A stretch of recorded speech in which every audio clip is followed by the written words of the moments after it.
నాకు తెలిసిందండి lump biopsy ద్వారా అది అని తెలిసింది క్యాన్సర్. ఎంత చేశా కూడా మళ్ళీ ఇచ్చి సెకండ్ టైం వచ్చాను టాబ్లెట్స్ తీసుకున్నాను.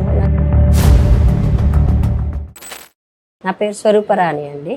నేను ఇక్కడే హైదరాబాద్. నాకు సెల్ఫ్ చెకప్ ద్వారా తెలిసిందండి లంప్ ఉందని. కాకపోతే అది క్యాన్సరా కాదా అనేది నాకు ఐడెంటిఫై కాలేదు. నేను డాక్టర్ని కన్సల్ట్ చేశాక ఒక 2-3 members second opinion, third opinion తీసుకున్నాక బయాప్సీ చేశారండి. బయాప్సీ ద్వారా అది అని తెలిసింది క్యాన్సర్ ఫస్ట్ స్టేజే, పర్లేదు అని చెప్పారు. దానివల్ల నాకేం పెయిన్ బాధ ఏమీ లేదు. కానీ అదేం తెలిసాక మాత్రం చాలా డల్ అయిపోయాను నేను. ఫస్ట్ ఆఫ్ ఆల్ నాకు ఆపరేషన్ అయిందండి, తీసేశారు.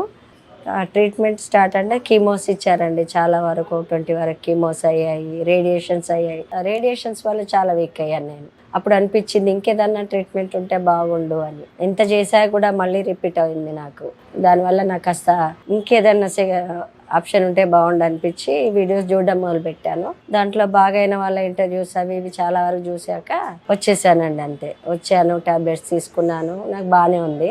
ఇంకా రావాలని మళ్ళీ అనిపించి సెకండ్ టైం వచ్చానండి. నాకు ఫస్ట్ కీమోస్ అయినప్పుడు అసలు లేచేదాన్నే కాదు. నేను 2-3 డేస్ ఫుడ్ పోయేది కాదు, లేచేదాన్ని కాదు. కీమోస్ అయ్యానంటే మామూలుగా శరీరం అంతా డల్గా ఉండేది. ఇప్పుడు అలా లేదు.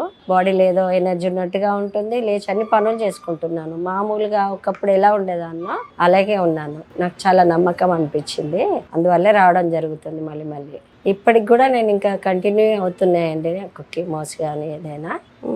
ఇది వాడుతున్నాను, అది చూసుకుంటున్నాను. ఫస్ట్ టైం అవగాహన లేదు నాకు, చాలా భయపడ్డాను. అసలు అయిపోయింది లైఫ్, ఇంకా లేదు అనిపించింది. కానీ సెకండ్ టైం అయ్యాక మాత్రం ధైర్యాన్ని నాకు నేనే కొని తెచ్చుకున్నాను. ఎందుకంటే ఇంకా ఫస్ట్ దాన్ని నేను జయించాను. అప్పుడు ఆపరేషన్స్, కీమోస్ అవి ఇవి. ఇంకా సెకండ్ టైం కూడా నేను పోరాడాల్సింది, ఇంతకు మించింది ఏమీ లేదు. భయపడుతూ కూర్చుంటే తగ్గేది ఏమి ఉండదు. అందులో నా శక్తిని మించి నేను ట్రై చేస్తా, తర్వాత దైవాధీనం అనుకున్నాను అంతే. తెలిసిన వాళ్ళకి కూడా అయింది, మా బంధువులకి, వాళ్ళకి కూడా నేను చెప్పాను. ఎందుకంటే మీరు అది నమ్ముకోండి, ఇది నమ్ముకోండి, ఏది వద్దనని ఏది ఒక్కటే వాడాలి అని మాత్రం చెప్పలేను. నా ఎక్స్పీరియన్స్ ప్రకారం అయితే నాకు బాగుంది. వాడడం వల్ల వచ్చిన నష్టం అయితే ఏమీ లేదు. లాభం ఉండొచ్చు కానీ నష్టం మాత్రం లేదు. చాలా బాగుంది ట్రీట్మెంట్, వాడండి. దీనివల్ల కాస్త బాడీలో ఎనర్జీ ఉన్నట్టయితే అనిపిస్తుంది నాకు. మీరు కూడా ట్రై చేయండి అని చెప్పానండి.